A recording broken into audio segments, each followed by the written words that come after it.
Hello, my name is Maya Robledo, and today we'll be discussing Netflix and Dahmer.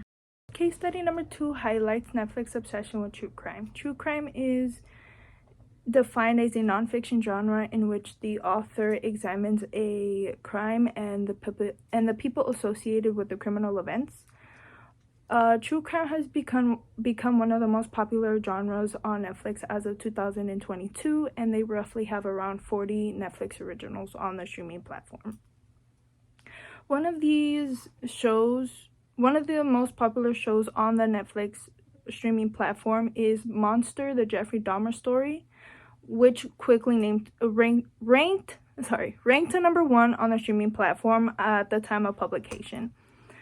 Although Netflix did receive strong criticism for this show, they first received criticism for glorifying the serial killer by casting Evan Peters, which is a famous actor, most known for his roles in the American Horror Story.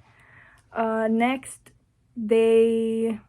although Netflix claimed that the victims of Jeffrey Dahmer's crimes had a voice in their series, many claimed that the victims were portrayed wrongfully, and the victims' families actually claim that they never received permission or approval or any form knowing that they were going to make this series.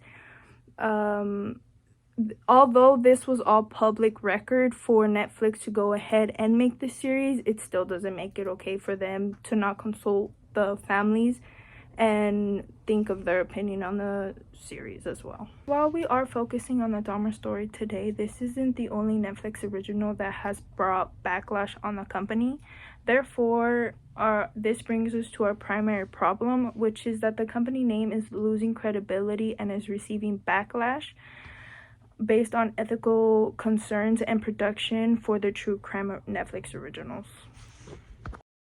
So other critical issues that surround this case include romanticization, sexualization, and even fetishing of serial killers, which can be seen in 2 other Netflix originals, both dealing with the Ted Bundy story. People who are part of the story claim to be wrongfully portrayed in the story told by Netflix, and this quickly falls into that Netflix was never given permission by the victims' families to produce the series, as they were never even consulted. And lastly, but most importantly, is it's very traumatizing for survivors and victims' families to be constantly reminded of their tragedies through either reenactments in the series or on social media, where they see that these serial killers have fans and are sexualized.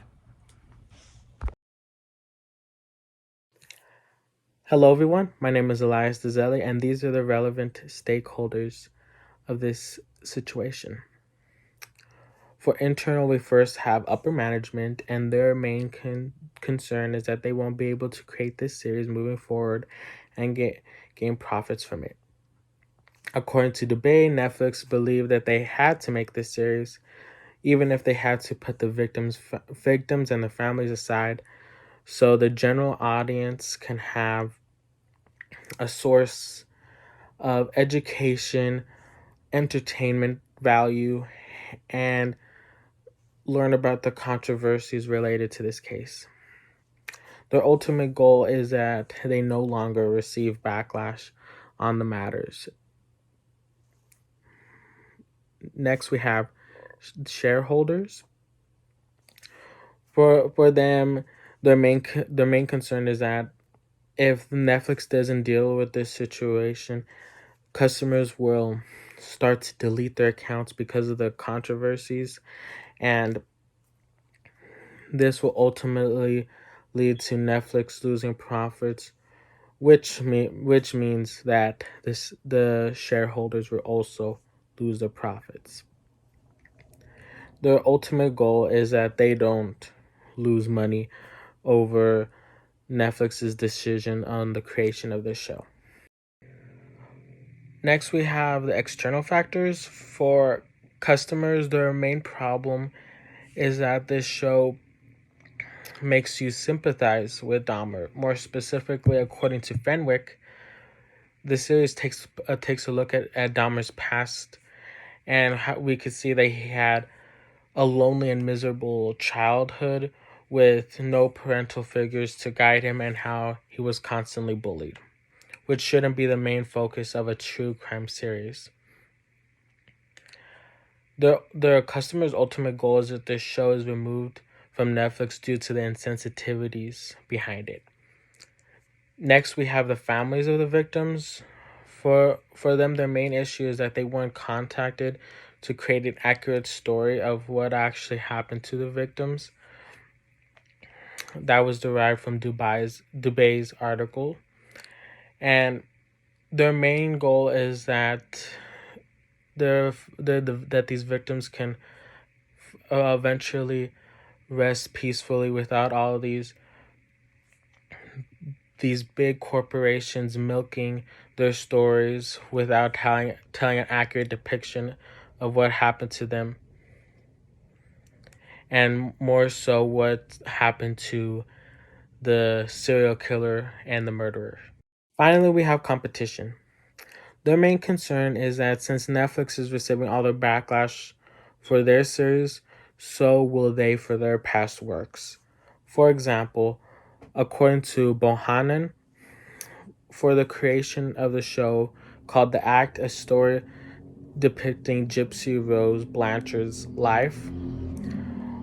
When the show was first talked about, nobody discussed on how the producers were able to get a hold of Blanchard's story without her permission, because everyone was so focused on the beloved actors that were behind the show.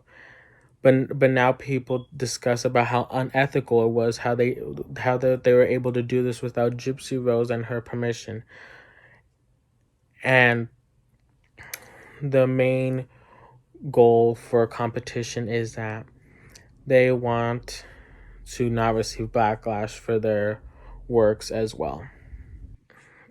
The most desirable outcome for this situation is if we regain our credibility by refocusing our ethical standards, which will then lead us to no longer receiving backlash for the creation of this show. This is the most desirable outcome because Netflix doesn't want to be portrayed as this soulless company who doesn't care about what happened to these real life people and how their families are affected by it to this day. Hi, my name is Cynthia Burr, and here are the solutions we have collected. Our first solution is we may ignore the issue. Our second solution is to include viewer discretion. The third solution is to remove the series completely from the platform. And finally, to stop promoting the series on the streaming service, but keep the series available on the streaming platform. Here's our optimal solution. The optimal solution is to completely eliminate any promotional work for the series, including advertising and marketing campaigns for the series.